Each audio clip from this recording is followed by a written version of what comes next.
Hare Krishna. Welcome to our channel. Bhagavad-gita, here it is, because we have it. Bhagavad-gita as it is, translation and commentary by His Divine Grace A.C. Bhaktivedanta Swami Srila Prabhupada. And my name is Labanga Latika. So we have come to the chapter describing devotional service, which is chapter number 12. And we will start today to read text 13-14, because it's quite a short chapter, and here Krishna will describe the qualities of a devotee that is very dear to him. Shri Guru Shri Juta Padakamalang. So we heard here about how the process of devotional service isn't binary. It's not on or off. It's how to say, it's accessible. We are welcome to start at the highest level. If we are unable, Krishna gives suggestion how we can get started on whatever level we are comfortable with. Now he will speak about his devotees, because that's actually Arjuna's question.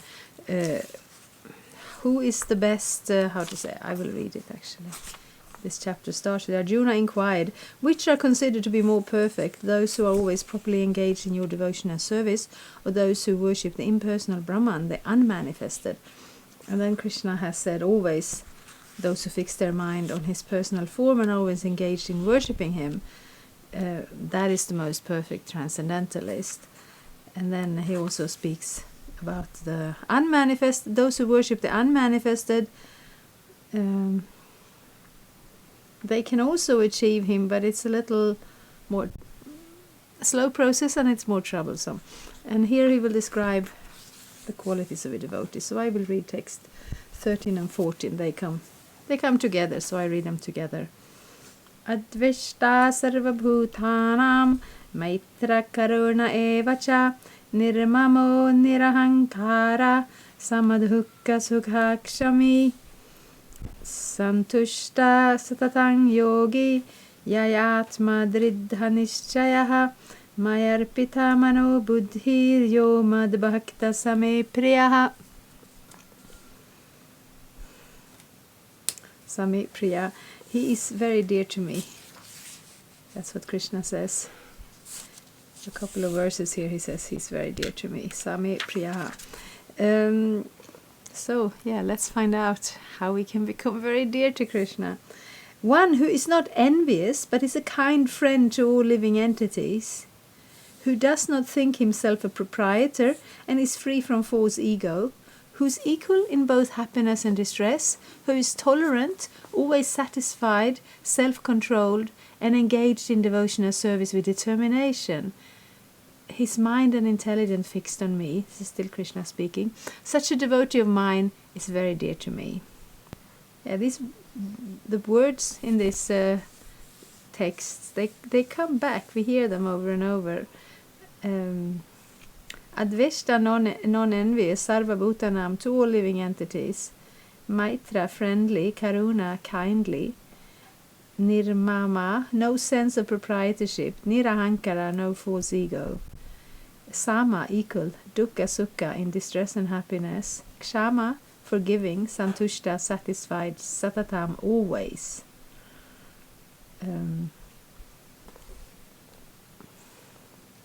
Purport. Coming again to the point of pure devotional service, the Lord is describing the transcendental qualifications of a pure devotee in these two verses. A pure devotee is never disturbed in any circumstances, nor is he envious of anyone. Nor does a devotee become his enemy's enemy. He thinks, this person is acting as my enemy due to my own past misdeeds. So it is better to suffer than to protest. We sometimes hear that. What about sometimes our devotees are not perfect. And then sometimes we meet people who are not engaged in service to God, and still they seem to have many good qualities. But for these good qualities to be permanent, the person displaying the qualities has to be very steady. And to become very peaceful and steady, you have to rest in something. You have to have a foundation that doesn't wobble, that doesn't break. And if that foundation is Krishna and devotion to Krishna, then it is actually eternal. So all these qualities, well, in a sense it's a list of words, but in another sense it's description of a person who has, who has been able to pacify his or her heart by giving it over to Krishna.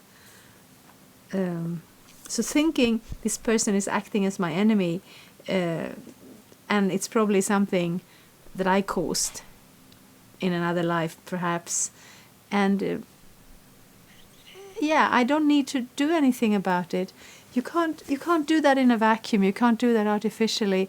You have to first be situated in that loving devotion to Krishna, because that's where the qualities come from.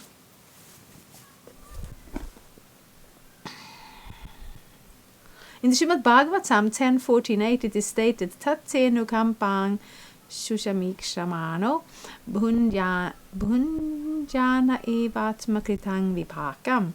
Whenever a devotee is in distress or has fallen into difficulty, he thinks that it is the Lord's mercy upon him. He thinks, thanks to my past misdeeds, I should suffer far, far greater than I am suffering now. So it is by the mercy of the Supreme Lord that I am not getting all the punishment I am due. I am just getting a little by the mercy of the Supreme Personality of Godhead. Therefore, he is always calm, quiet and patient despite many distressful conditions.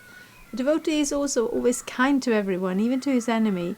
Nirmama means that a devotee does not attach much importance to the pain and trouble pertaining to the body, because he knows perfectly well that he is not the material body. He does not identify with the body, therefore he is freed from the conception of false ego, and is equipoised in happiness and distress. He is tolerant and he is satisfied with whatever comes by the grace of the Supreme Lord. He does not endeavour much to achieve something with great difficulty, therefore he is always joyful. He is completely perfect mystic because he is fixed in the instructions received from the spiritual master, and because his senses are controlled, he is determined. He is not swayed by false arguments, because no one can lead him from the fixed determination of devotional service. He is fully conscious that Krishna is the eternal Lord, so no one can disturb him. All these qualifications enable him to fix his mind and intelligence entirely on the Supreme Lord. Such a standard of devotional service is undoubtedly very rare, but a devotee becomes situated in that stage by following the regulative principles of devotional service. Furthermore, the Lord says that such a devotee is very dear to him, for the Lord is always pleased with all his activities in full Krishna consciousness.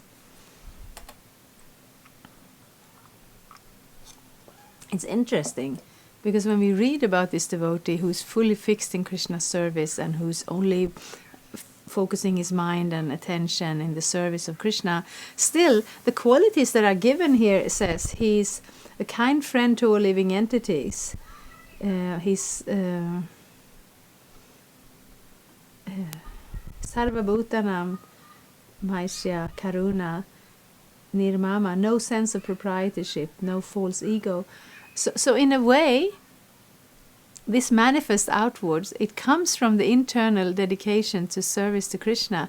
It comes from the love of Krishna, but it manifests outwards like to everyone else. If you're non-envious, actually being non-envious is a very important quality, because envy is what keeps us in this material world.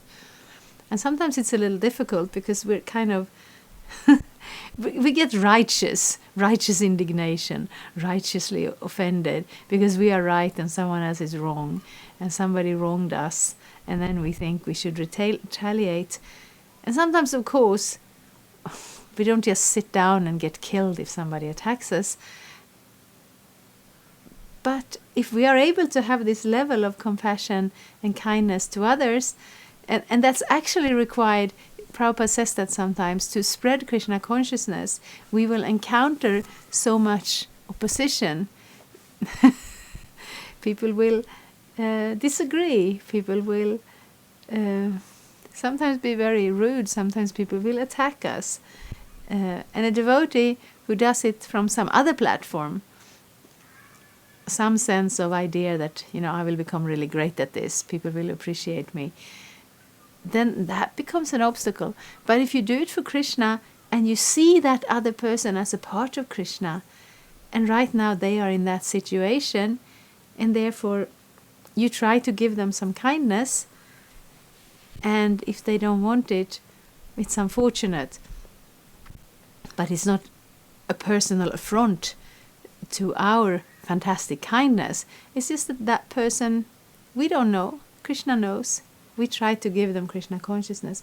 And also sometimes we meet devotees on all different levels, and we also meet religious people on all different levels. And sometimes it is stated that religious people are sometimes, less inclined to be kind and generous and tolerant and all of that.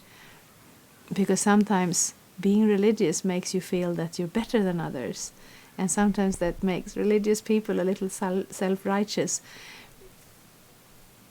And that means that a person with that behavior, they are not very mature in their spiritual realization. So we are not differentiating from this religion or that religion, because all the religions are coming from God, and they are meant to bring us to God. And all the people who are practicing the religions, they are different individuals on different levels. And it is described in the I don't know exactly where it is described. It comes up in our books. I don't know exactly where it comes from originally. That devotees are of, you can divide them on like 3 general levels. And we have the Uttama Adhikari, who is fully realized, who just sees Krishna in everything, is not disturbed by anything, and is not bothered by anything. And then you have the Madhyama Adhikari, who is in the middle, who differentiates. You see Krishna, you see the devotees of Krishna, you see people in this world who are, innocent. They may not be connected to spiritual life, but they are also not they are not actively working against God or the devotees of God. And then you have those who do, who really hate God. You find it sometimes. I can I can understand, I can sympathize with a certain level of atheism in this